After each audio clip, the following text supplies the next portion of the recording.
Since the death of Michael Brown, 3,000 more individuals have registered to vote in Ferguson.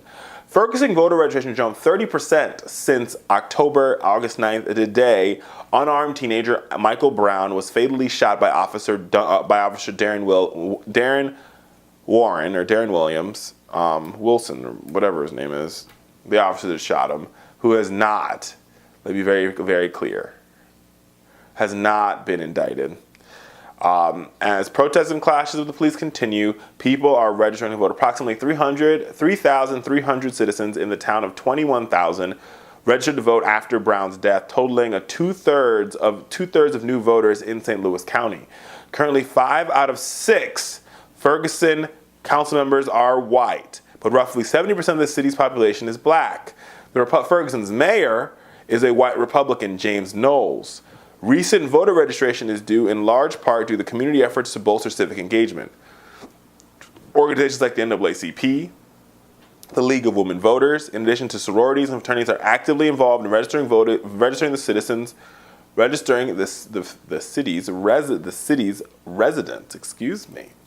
But you know, this is going to be an important thing, right? Because on November 4th, the most important race for voters will be between Republican State Representative Rick Sturm and Democratic County Council member Steve Stenger, who are both vying to be for the St. Louis County executive position.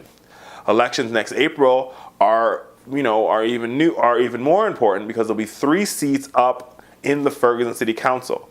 Despite the black majority of the city of Ferguson, America, black voter turnout in Ferguson was slightly lower than white voter turnout in 2013. Only 6% of eligible black voters participated in municipal elections, in contrast to 17% of eligible white voters.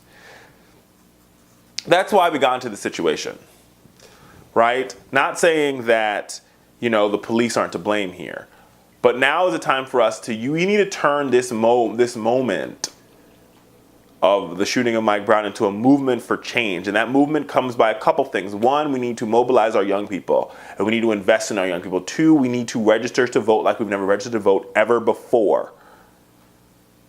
Right? We need to register to vote like we've never registered before, and we need to push forward changes, but that has to happen at the local level. We've got to start locally. All politics, America, is local.